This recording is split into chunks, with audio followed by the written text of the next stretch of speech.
Assalamualaikum warahmatullahi wabarakatuh, Pak Cuk. Waalaikumsalam warahmatullahi wabarakatuh, Bu Yusi, alhamdulillah. Bagaimana Pak Cuk kabarnya? Sehat? Alhamdulillah Bu Yusi, sehat. Tidak ada kendala sebenarnya, tapi ya cuma ada sedikit masalah begitu. Oh, nggih. Alhamdulillah, nggih, kalau Pak Cuk dalam keadaan sehat. Oh iya, saya dengar dari teman-teman itu kok beberapa kali Pak Cuk mencari saya, ndak ketemu. Alhamdulillah ini tadi kok kita bisa ketemu. Mungkin ada yang ingin dibicarakan. Memangnya ada yang bisa saya bantu, Pak Cuk? Oh iya Bu Yusi, memang beberapa hari ini ya saya memang mencari tanya teman itu Bu Yusi kemana begitu. Oh akhirnya kok ketemu. Kalau memang tidak sibuk, ada waktu luang, apakah boleh saya berbincang-bincang sebentar begitu Bu Yusi? Oke, tentu saja boleh Pak Cuk. Kebetulan hari ini saya juga sedang tidak sibuk. Monggo kalau misalkan kita mau berbincang-bincang, ngobrol sebentar. Nah, nanti kira-kira apa yang Pak Cuk harapkan dari percakapan kita ini nanti, Pak Cuk? Ya begini Bu Yusi, solusi dari permasalahan saya Bu. Dan mungkin dengan setelah kita nanti ngobrol berbicara terus saya cerita itu mungkin saya bisa mendapatkan gambaran atau apa yang harus saya lakukan ke depannya begitu Bu Yusi. Oh, J. Kalau boleh saya tahu, Pak Cuk, memangnya ada masalah apa ya, Pak Cuk? Iya iya iya. Jadi adik kelas saya itu akhir-akhir ini tuh ada beberapa siswa ya, jika masuk pelajaran itu kok ya kurang bersemangat gitu. Terus kemudian kalau ada tugas di kelas itu ya jarang mengerjakan, ya kadang ngobrol dengan temannya sendiri. Jadi sudah beberapa hari itu saya perhatikan. Wah, ya jadi saya kan uh, saya sudah berusaha memberikan pembelajaran, tapi kok tetap begitu ya. Jadi kan saya agak pusing ini saya Bu Yusi jadinya. Oh, oke. Jadi begitu ya, Pak Cuk ya. Ya, ya, Jadi permasalahannya tadi ada beberapa siswa yang kurang semangat, kurang fokus di pembelajarannya Pak Cuk gitu, nggih. Nah, iya betul. eh, kalau boleh tahu, apakah Pak Cuk ini sudah mencoba mencari tahu penyebabnya? Setelah beberapa hari itu kan saya sudah, wah kenapa ya ini? Oh anak-anak itu seperti itu, ada beberapa orang itu. Terus akhirnya saya panggil anak-anak itu satu persatu, cuma berpisah ya, terpisah begitu. Saya tanyakan baik-baik pada anak-anak. Terus saya dengan pendekatannya komunikatif ya, santai lah ngobrol-ngobrol, jadi tidak kelihatan kalau sedang saya interogasi begitu. Terus Oke. kemudian saya tanyakan penyebab masalahnya itu kenapa sih mereka kok kelihatan kurang bersemangat begitu dalam pelajaran begitu Bu Yusi. Oke, oke. Nah, jadi Pak Cuk sebetulnya sudah mencoba mencari tahu, nggih, sudah memanggil, sudah mengadakan pendekatan juga pada anak-anak tersebut, Iya, iya. menanyakan apa penyebabnya, gitu, nggih, Pak Cuk, nggih. Betul, betul. Kemudian dari pengamatannya Pak Cuk, kira-kira mengapa ya mereka kok seperti itu? Mengapa mereka kok tidak semangat di pembelajarannya Bapak? Kira-kira kenapa? Iya, ya. Setelah saya amati memang dan juga saya refleksikan dan ternyata memang hampir benar.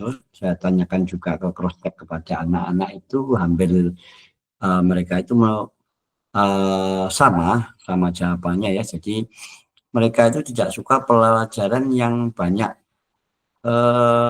ceramahnya. Kan ya kita kan tentu saja perlu ya kita memberikan materi-materi seperti itu agar sampaikan, tapi mereka itu kurang kurang senang gitu. Dan saja seperti itu mereka tidak terlalu suka. Terus kemudian hanya kita terangkan, nanti sudah selesai diskusi mengerjakan soal. Nah, seperti itu mereka itu kurang pas gitu, Bu Yusi, kelihatannya seperti itu. Oh iya iya Pak Jongge. Jadi anak-anak itu merasa kurang bersemangat karena merasa kurang tertarik dengan pembelajaran yang Pak Ju Iya. sajikan, nggih. Ada rasa bosan karena hanya diterangkan saja, mungkin seperti itu, nggih Pak Ju, nggih. Nah, kira-kira ini Pak Ju, kondisi ideal yang seperti apa ya yang Pak Ju harapkan terhadap murid-murid Bapak di kelas ini?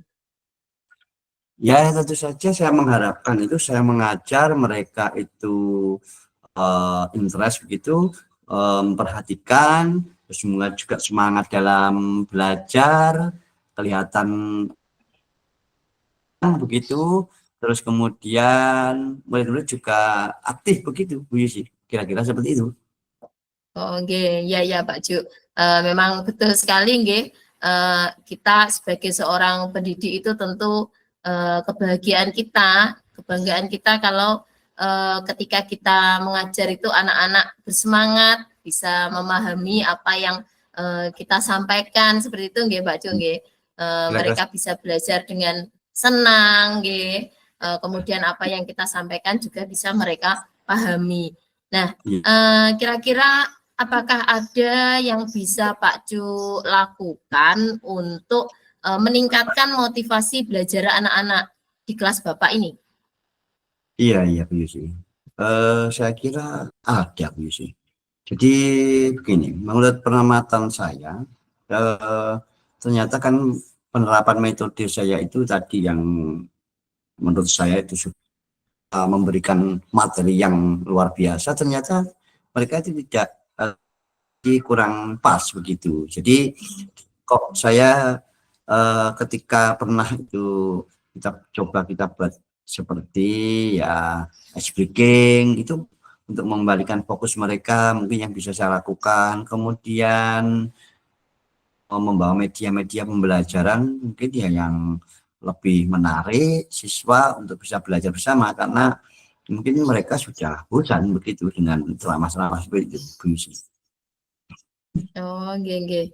Ya Pak Cuk, nggih. Bagus sekali Pak Cuk itu dengan kegiatan ice breaking, kemudian permainan dengan media yang menarik itu tentunya bisa meningkatkan semangat belajar anak-anak, nggih, meningkatkan minat mereka terhadap pembelajaran.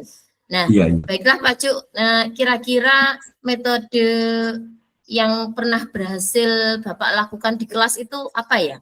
Adakah kira-kira metode yang pernah berhasil Bapak lakukan untuk mengatasi masalah ini? Betul. Saya masih ingat itu ya, pada saat ya anak-anak itu sudah mulai jenuh itu saya gunakan ice breaking ya. Jadi kebetulan waktu itu mata pelajaran itu kalau tidak salah bahasa Indonesia atau ya bahasa Indonesia itu. Jadi saya buat kelompok ice breaking itu seperti hampir game ya, seperti permainan gitu. Jadi buat berkelompok begitu ya Bu ya, kita berkelompok, terus kemudian berjajar menyampaikan pesan berantai begitu dari belakang itu menyampaikan pesan berantai, nanti sampai ke depan apakah pesannya itu tersampaikan atau tidak. Nah itu kelihatannya anak-anak antusias sekali, jadi mereka berusaha yang pertama mengingat ya ada ingatannya, kemudian kedisiplinannya juga lucu juga karena ternyata dari belakang sampai ke depan itu ternyata berkurang. Ada yang berkurang, ada yang bertambah. Jadi saya kira kok itu yang pernah saya lakukan itu seperti itu. Seperti ice breaking tapi kita gunakan seperti game memberikan apa namanya tadi pesan berantai seperti itu. Iya betul. Iya. Oke. Oke, nah berarti seperti game, ice breaking ini memang kita sadari bisa menarik ya, bisa menambah semangat anak untuk belajar nggih. terutama untuk betul. anak-anak yang kehilangan motivasi belajarnya nggih Pak Cuk. Luar biasa Ya, Pak Cuk betul. yang jenengan lakukan ini. Nah, kira-kira Ya, kalau dilihat Pak Cuk ini, kalau misalkan di ranking dari 1 sampai dengan 10, menurut Pak Cuk itu tingkat keberhasilan metode yang Bapak gunakan ini untuk menarik minat belajar siswa itu pada angka berapa Pak Cuk? ya. Kalau itu melihat mereka itu antusias, senang, terus kemudian berkompetisi ya mereka itu berusaha untuk yang terbaik itu kelompoknya itu saya rasa itu sudah bisa sampai 8 kira-kira.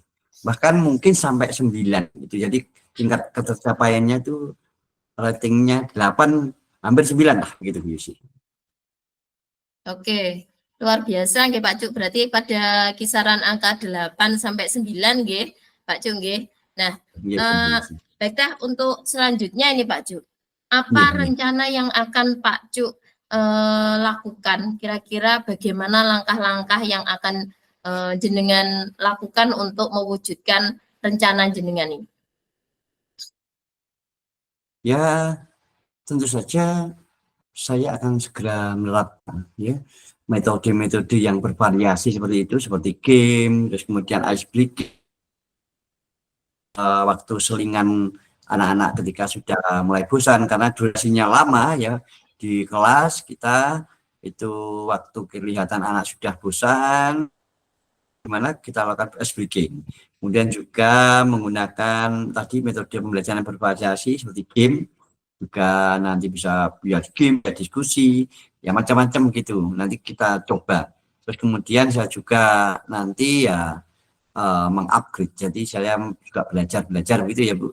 Belajar nanti praktik-praktik baik itu apa ya pembelajaran apa yang menarik kira-kira yang bisa saya terapkan di anak-anak nanti agar tercapai tujuan pembelajaran baik dari anak-anak sendiri dan juga saya. Jadi anak-anak juga itu berhasil, saya juga pembelajarannya juga berhasil. Baik, luar biasa Pak Cuk. Saya juga Ya, setuju itu dengan yang jenengan rencanakan. Memang kita sebagai seorang pendidik itu memang harus selalu mengupdate ilmu pengetahuan dan informasi nggih, untuk menciptakan suatu pembelajaran yang bisa menarik dan tentu saja berpihak pada murid. Nah, betul, baik, betul. kira-kira Pak Cuk siapa yang bisa membantu Pak Cuk untuk menyusun ataupun melaksanakan rencana tersebut? Oh ya, jadi tentu saja saya juga ingin minta bantuan ya dari rekan-rekan teman-teman sejawat itu. Jadi kita tidak bisa sendiri karena nanti kita juga perlu masukan dan juga tentu saja dari atasan, jadi kepala sekolah juga saya akan minta saran dan bimbingannya. Kemudian saya akan mengkomunikasikan juga dengan orang tua murid. Anak-anak cerita gak ya kira-kira di rumah? Jadi mungkin saja Bu, kalau tadi Bu, wah seru, pembelajarannya beginilah, itu nanti buat feedbacknya kita. Jadi anak-anak Pak, anak-anak cerita apa mungkin ya pembelajaran seperti apa lah. Kalau mereka itu bercerita dengan antusias kepada orang tuanya, mungkin oh berarti itu anak-anak merasa ya bermakna begitu. Jadi sampai cerita kepada orang tuanya seperti itu Bu Yusi. Ya, ya. Kira-kira Pak Cuk, berapa lama Pak Cuk membutuhkan waktu untuk melakukan kegiatan ini? Ya saya kira segera ya, secepatnya karena ya kalau nanti larut-larut anak-anak juga semakin bosan. Jadi saya nanti akan segera saya tindak lanjuti agar anak-anak bisa termotivasi gitu, terus kemudian juga tepat terlaksana sesuai dengan tujuan pembelajaran supaya bisa berhasil seperti itu Bu Susi. Oke, berarti akan segera dilaksanakan nggih, tidak perlu waktu lama nggih, akan segera diwujudkan Betul, seperti itu nggih Pak Cuk. betul Bu Susi. Baik. Nah, kemudian ini Pak Cuk, komitmen seperti apa yang akan Pak Cuk lakukan agar rencana ini bisa berjalan dengan baik? Ya, jadi saya berkomitmen untuk saya terus melakukan konsisten dalam melaksanakan pembelajaran tadi yang mungkin variatif dan menyenangkan tadi. Kemudian juga dan selalu belajar mengupdate ilmu saya, terus kemudian baik di media internet atau dari kolaborasi dengan rekan-rekan, kemudian dari apa itu namanya praktik-praktik baik dari rekan-rekan sejawat atau di luar sekolah, mungkin dari komunitas belajar sekolah lain ya, seperti itu, mungkin di PKG apa KKG mungkin kita bisa saling sharing gitu, seperti itu. Jadi akan nanti bisa saya terapkan di kelas saya sehingga menjadi gaya belajar kita menjadi menarik dan anak-anak senang gitu. Oke. Jadi jenengan berkomitmen untuk konsisten melakukannya nggih, dan juga membutuhkan bantuan juga dari berbagai pihak nggih. Baiklah Ya. Pak Cuk, semoga apa yang jenengan rencanakan ini dapat berjalan dengan lancar nggih. Nah, Ya, baik. Terima kasih. sekarang setelah kita berbincang-bincang ini Pak Cuk, Ya, ya. bagaimana Pak Cuk yang jenengan rasakan itu seperti apa setelah kita bisa ngobrol seperti ini? Jadi saya lega begitu ya Bu. Kemarin itu saya agak pikir bagaimana ya, hanya seperti aja. Jadi setelah saya ngobrol seperti ini tadi bisa lega karena saya bisa menemukan solusi yang saya perbincangan dengan Bu Yusi ini, seperti itu Bu Yusi. Alhamdulillah, syukurlah, Pak Cuk, saya juga senang, ikut senang. Nah, kira-kira adakah hal lain yang ingin Pak Cuk sampaikan ini? Itu sudah saya menemukan solusinya, tinggal saya menerapkannya, kemudian saya juga akan tindak lanjuti dengan kolaborasi dengan seperti itu Bu Yusi. Saya kira cukup Bu Yusi. Berarti sudah cukup Pak Cuk. Ya, terima kasih. Baik, senang sekali Pak Cuk berbincang-bincang dengan jenengan, semoga kegiatannya berhasil sesuai dengan yang jenengan rencanakan, Terima kasih. Saya akhiri Pak Cuk, terima kasih. Assalamualaikum. Waalaikumsalam, sampai jumpa sih. Terima kasih. Sama-sama Pak Cuk.